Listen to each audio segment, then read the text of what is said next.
Halo semua ya, perkenalkan, kami dari kelompok 34, praktikan mata kuliah Perancangan Teknik Industri, Departemen Teknik Industri, Fakultas Teknik, Universitas Andalas, yang beranggotakan pertama karena Azkasir Lubis dengan NIM 2010931028, kemudian Mutia Rahma dengan NIM 2010932025, dan saya sendiri Afi Putoni Pilihan dengan NIM 2010932033. Di sini kami akan mempresentasikan mengenai salah satu modul pada praktikum PTI ini, yaitu perencanaan produksi. Pada proses perencanaan produksi terdapat 6 langkah utama yang akan dilakukan. Yang pertama itu merupakan perencanaan agregat atau agregasi. Kemudian ada Master Production Scheduling atau MPS, di mana MPS ini akan menggunakan hasil output dari agregasi. Kemudian ada Rough Capacity Planning atau RCCP, di mana RCCP ini bertujuan untuk memvalidasi hasil perhitungan MPS. Selanjutnya itu adalah proses MRP atau Master Requirement Planning, di mana MRP ini uh, digunakan berdasarkan hasil dari MPS yang sudah valid. Kemudian itu hasil dari perhitungan MRP akan divalidasi dan diverifikasi pada metode Capacity Requirement Planning atau CRP. Dan yang terakhir itu adalah penjadwalan atau scheduling. Jadi perencanaan agregat atau agregasi ini merupakan salah satu tahap perencanaan jangka menengah penentuan tingkat produksi untuk dijalankan pada rantai produksi. Agregasi ini merupakan tahapan dalam menetapkan tingkat output manufacturing secara keseluruhan dalam memenuhi tingkat penjualan yang direncanakan dan inventory yang diinginkan. Pada agregasi ini terdapat 3 metode yang akan digunakan, yaitu adalah cost strategy, chase strategy, dan juga mix strategy. Kemudian output dari hasil agregasi ini akan digunakan pada perhitungan MPS. Dan perhitungan yang dipilih berdasarkan agregasi ini merupakan metode yang menghasilkan total biaya terendah. Yang pertama merupakan pada metode level strategi, di mana untuk pada metode level strategi ini jumlah tenaga kerja setiap periode itu sama, sehingga tidak ada hiring dan firing cost. Dan juga untuk total produksi ini diperoleh berdasarkan dari rata-rata permintaan setiap periodenya. Dan untuk hasil total biaya yang diperoleh pada metode level strategi bisa dilihat pada slide ini. Selanjutnya itu adalah metode chase strategi, di mana chase strategi berbeda dengan level strategi, di mana untuk permintaan pada setiap periode itu sama, sehingga untuk total produksi pada setiap periode sama dengan jumlah permintaan pada periode tersebut. Untuk total biaya yang diperoleh pada chase strategi bisa dilihat pada slide ini. Selanjutnya itu adalah metode mix strategi, di mana metode mix strategi ini merupakan gabungan dari metode level strategi dan juga chase strategi. Tujuan utama dari metode mix strategi ini adalah untuk memperoleh total biaya terendah, sehingga menghasilkan total biaya terendah dibandingkan kedua metode lainnya. Untuk mix strategi ini, persediaannya itu akan habis, sehingga kebijakan overtime atau subkontrak itu dapat dilakukan sesuai dengan kebutuhan. Kemudian ini merupakan total biaya berdasarkan dari metode mix strategi. Dan ini merupakan perbandingan dari ketiga metode yang digunakan pada agregasi ini, di mana bisa dilihat bahwa total biaya yang diperoleh pada metode mix strategi itu lebih rendah dibandingkan metode level strategi dan juga chase strategi. Hal ini disebabkan karena pada metode level dan chase strategi, jumlah inventory awal hingga inventory pada akhir periode itu sama, sehingga total biayanya lebih besar dibandingkan dengan mix strategi, di mana pada metode mix strategi itu inventory dapat digunakan sepenuhnya. Di sini saya akan menjelaskan perhitungan MPS atau Master Production Scheduling atau yang dikenal juga dengan jadwal induk produksi. Jadi perhitungan ini didapatkan dengan disagregasi yang dilakukan dengan mengalihkan presentasi masing-masing produk dengan data produksi yang sudah ada. Jadi untuk presentasi produk A yaitu 49% dan produk B yaitu 51%.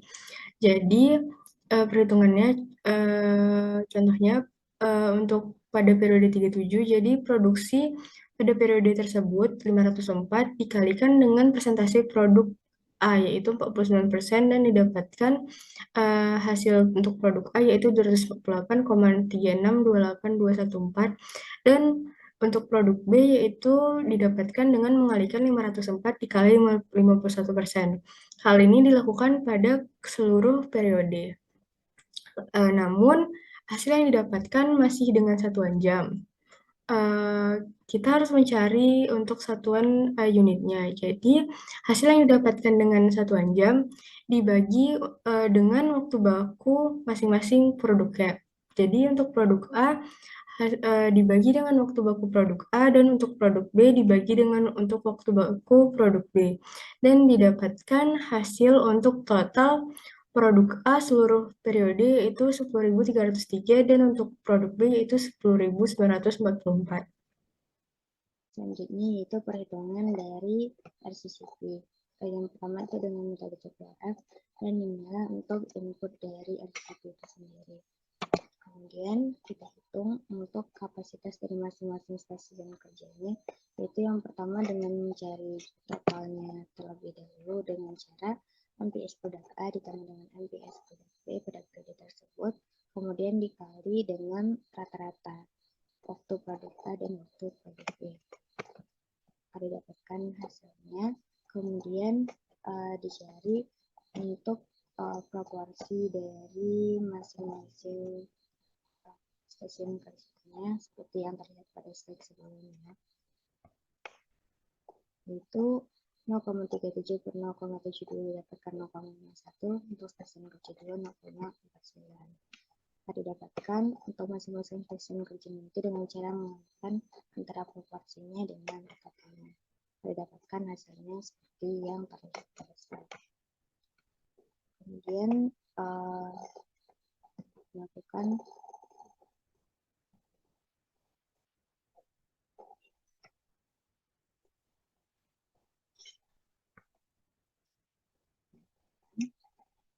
antara kapasitas yang dibutuhkan itu berasal dari metode CPF sendiri. Kapasitas yang tersedia itu kapasitas reguler dengan cara mengalihkan antara jam kerja dengan hari kerja dan tenaga kerja. Kemudian kapasitas plus overtime itu ditambahkan dengan maksimum overtime dan tambah subkontrak itu ditambahkan dengan subkontrak yang tersebut. Kemudian kita plot ke dalam grafiknya. Dapat diketahui bahwa kapasitas yang tersedia itu belum bisa memenuhi kapasitas yang dibutuhkan. Begitu juga untuk kapasitas plus overtime. Sedangkan kapasitas ditambah dengan overtime tambah subkontrak baru bisa memenuhi. Maka hasil dari MPS itu sendiri dapat kita katakan valid. Karena grafik dari kapasitas yang tersedia ditambah dengan overtime ditambah dengan subkontrak itu sudah dapat memenuhi kapasitas yang dibutuhkan. Begitu juga untuk metode fill of approach, untuk inputnya itu sama, kemudian untuk perhitungan dari kapasitas pada masing-masing stasiun kerja itu kita mulai dengan masing-masing stasiun kerja. Pertama untuk stasiun kerja 1 berasal dari MPS dari produk A sama dengan MPS dikali dengan total dikali dengan waktu stasiun kerja 1 produk A ditambah dengan produk B dikali dengan waktu stasiun kerja 1 produk B. Itu juga pada stasiun kerja 2. Kemudian dihitung totalnya itu dengan menjumlahkannya. Maka seperti sebelumnya itu kita bandingkan antara kapasitas yang dibutuhkan, kapasitas yang tersedia dengan kapasitas plus overtime dan juga kapasitas plus overtime plus subkontrak. Untuk hasilnya itu sama dengan metode sebelumnya. Jadi yang dapat memenuhi adalah kapasitas plus overtime plus subkontrak. Maka dapat kita ketahui dia kapasitas plus overtime plus subkontrak itu sudah memenuhi, maka dapat kita katakan hasil MTS sudah baik. Selanjutnya dilakukan MRP atau Material Requirement Planning dengan menggunakan 10 metode. Metode pertama yaitu lot per lot, yang merupakan metode penentuan ukuran lot pemesanan yang kuantitasnya sama dengan permintaan pada periode tersebut. Sedangkan pemesanan dilakukan sesuai lead time komponen tersebut. Lalu metode kedua yaitu list unit cost, yang merupakan metode penentuan ukuran lot pemesanan berdasarkan ukuran lot dengan satuan dengan ongkos satuan per unit terkecil. Lalu metode ketiga yaitu list total cost, yang merupakan metode penentuan ukuran lot pemesanan yang mempertimbangkan ongkos simpan yang setimbang dengan ongkos pesan. Lalu yang keempat yaitu metode Economic Part Period atau EPP, yang merupakan metode penentuan ukuran lot berdasarkan ukuran lot kumulatif yang mendekati faktor Economic Part Period. Lalu yang kelima yaitu metode part period balancing yang merupakan metode penentuan ukuran lot yang ada prinsipnya sama dengan metode EPP, namun metode PPB menambahkan mekanisme penyesuaian yang disebut look ahead and look back untuk mengkaji apakah penambahan atau pengurangan ukuran lot dengan satu periode akan dapat meningkatkan kinerja. Metode selanjutnya yaitu POQ atau Period Order Quantity yang merupakan metode penentuan ukuran loss berdasarkan jumlah permintaan yang dicakup pada suatu periode tersebut. Lalu metode yang ketujuh adalah Silver Mill yang merupakan metode penentuan ukuran loss berdasarkan formulasi Wilson. Metode ini menggunakan ongkos inventory per periode yang terkecil sebagai ukuran kriteria kinerjanya. Lalu yang kedelapan yaitu metode Fixed Period Requirement yang merupakan metode penentuan ukuran lot dengan interval pemesanan yang konstan. Yang kesembilan yaitu metode Fixed Order Quantity. Metode ini merupakan metode sistem inventory deterministic statis yang merupakan metode penentuan ukuran lot dengan ukuran lot yang sama untuk seluruh periode pemesanan. Lalu yang terakhir yaitu metode AWW yang menggunakan pendekatan program dinamis untuk mendapatkan solusi yang optimal. Lalu berdasarkan perbandingan biayanya, biaya terkecil didapatkan menggunakan metode AWW dengan total biaya 498.431.678,57. Berikut merupakan contoh perhitungan untuk metode AWW pada skru pendek. Jadi matriks pertama yang dicari terlebih dahulu yaitu penentuan alternatif pembelian. Jadi untuk NR-nya didapatkan dari net requirement hasil netting. Lalu dilakukan perhitungan seperti contohnya pada E38N37. Jadi ini didapatkan dari penambahan matriks sebelumnya dengan net requirement pada periode tersebut. Contoh kedua yaitu seperti ini. Jadi ini didapatkan dari penambahan kolom sebelumnya dengan net requirement pada periode tersebut. Dilakukan untuk seluruh kolom dan baris pada periode yang diperlukan. Lalu dilakukan perhitungan matriks kedua yaitu ongkos variabel matriks dengan biaya pesan sebesar 550.000 dan biaya simpan sebesar 120 rupiah. Jadi rumusnya yaitu seperti berikut. Contoh perhitungannya misalnya pada E38 N37, jadi ini tuh didapatkan dengan menambahkan ongkos pesan setiap kali pemesanan ditambah ongkos simpan dikali dengan permintaan periode 38 dikurang permintaan periode 37 ditambah dengan permintaan periode 38 dikurang permintaan pada periode 38 tersebut. Didapatkan hasilnya Rp8.142.640. Dilakukan yang sama untuk semua kolom menggunakan rumus yang sama juga. Lalu jika sudah didapatkan hasil keseluruhannya, dilanjutkan untuk mencari matriks ongkos minimum dengan rumus sebagai berikut. Jadi contohnya misalnya pada E37N37, jadi ini tuh didapatkan dari biaya yang dikeluarkan pada periode 37 jika dipesan pada periode 37 ditambah dengan biaya minimum pada periode 36. Namun pada kasus ini periode 36 tidak ada, maka ditambahkan 0. Untuk contoh kedua, contoh lainnya, misalnya pada E39 dan N39, jadi ini didapatkan dari penambahan 550.000 dengan biaya minimum pada periode sebelumnya. Jadi 550.000 ditambah 1.100.000 dihasilkan biayanya 1.650.000. Dilakukan yang sama di setiap kolomnya, lalu didapatkan nilai biaya minimum tiap periodenya sebagai berikut yang sudah ditandai dengan warna biru. Lalu selanjutnya dilakukan loading dan offsetting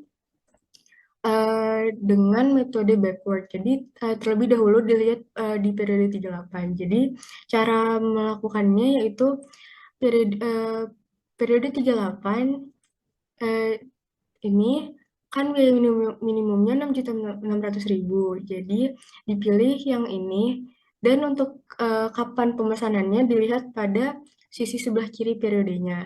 Jadi periode 48 dipesan pada periode 48 juga.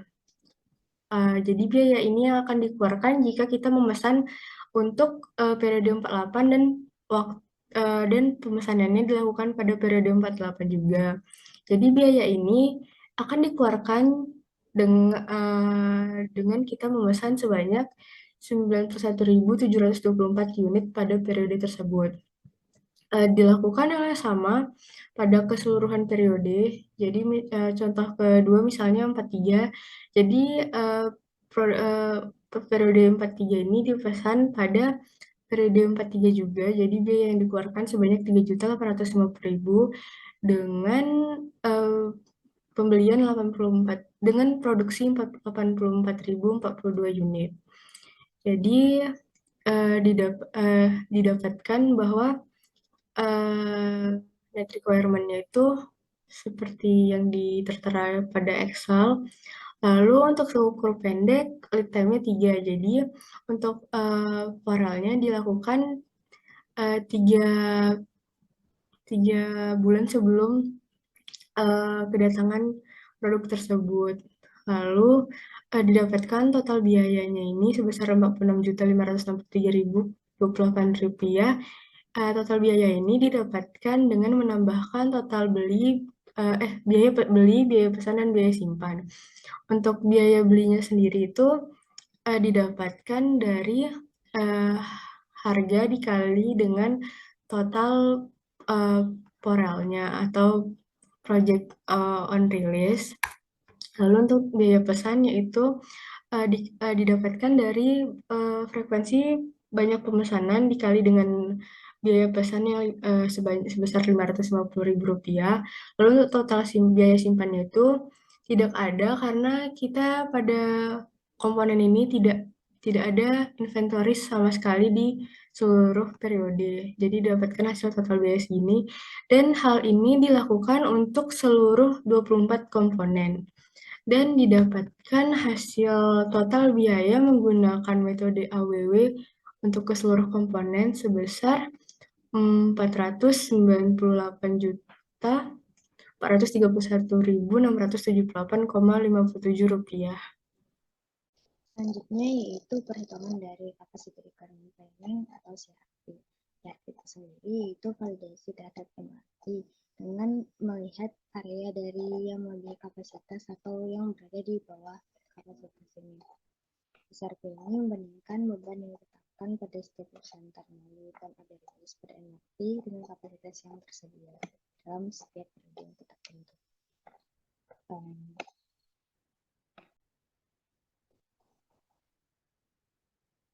Selanjutnya untuk perhitungan itu dapat kita lihat melalui Excel berikut, di mana untuk CRP dari produk A itu sendiri kita itu di input komponen-komponen beserta jumlah dan waktu dari masing-masing komponen pada stasiun kerja tersebut, di stasiun kerja 1, 2 maupun stasiun kerja 3. Kemudian di data komponen-komponen tersebut beserta work center yang terdapat pada komponen tersebut beserta waktu dari masing-masingnya. Kemudian untuk tabel work center itu sendiri yaitu waktu dari produknya beserta setup time-nya. Kemudian untuk itu kita juga perlu mengetahui plan order release sebagai inputnya, dimana untuk plan order release masing-masing komponen pada masing-masing stasiun kerja itu sebagai berikut. Kemudian setup time. Untuk setup time ini sendiri yaitu berdasarkan dari plan order release. Contohnya itu pada karet, apabila di sini bernilai 0, berarti tidak ada produksi pada karet pada periode 34. Berarti pada periode 34 juga tidak ada setup time karena tidak ada produksinya. Tapi jika ada, maka setup time itu akan sama dengan setup time pada masing-masing work center. Kemudian kita hitung rantainya, di mana rantai ini waktu dikalikan dengan plan order release. Kemudian dijumlahkan antara setup time dengan rantainya. Maka dijumlahkan untuk masing-masing work center, work center 1, 2, maupun 3. Kemudian selanjutnya pada CRP produk B, itu stasiun kerja 1, 2, maupun 3 seperti pada sebelumnya. Kemudian komponennya beserta masing-masing work center dan masing-masing waktunya. Kemudian diketahui untuk setup time pada masing-masing work center. Kemudian diketahui plan order release berdasarkan hasil dari MRP. Begitu juga ditetapkan setup time, runtime, setup time ditambah dengan runtime. Kemudian dijumlahkan pada masing-masing stasiun kerjanya. Selanjutnya yaitu kapasitas yang dibutuhkan. Untuk kapasitas yang dibutuhkan ini sendiri gabungan dari produk A dan produk B. Itu sebagai kapasitas yang tersedia. Itu sebagai kapasitas yang dibutuhkan. Kapasitas yang dibutuhkan pada masing-masing stasiun kerja. Dapat dilihat kemudian dibandingkan dengan kapasitas tersedia, kapasitas tambah overtime, dan juga kapasitas tambah overtime dengan subkontrak. Dapat kita ketahui bahwa kapasitas yang tersedia itu sudah dapat memenuhi dari kapasitas yang dibutuhkan. Begitu juga dengan kapasitas plus overtime. Maka dapat kita ketahui dengan CRP ini hasil MRP itu sudah baik. Selanjutnya adalah dilakukan scheduling atau penjadwalan, di mana penjadwalan atau scheduling ini merupakan metode penetapan waktu penggunaan peralatan, fasilitas, dan juga aktivitas manusia dalam suatu kegiatan perusahaan atau lantai produksi. Pada metode scheduling ini terdapat beberapa metode yang bisa digunakan, seperti metode delay, non-delay, dan juga shortest processing time. Pada modul ini, kelompok kami menggunakan metode shortest processing time atau SPT, di mana metode ini mengurutkan pekerjaan berdasarkan waktu pemrosesan terpendek, hingga memperoleh flow time yang akan minimum. Ini merupakan salah satu contoh penjadwalan pada elemen kerja stasiun kerja pada produk A, di mana pada tabel sebelah kiri ini bisa dilihat ini merupakan data waktu proses setiap elemen kerja pada stasiun kerja 3.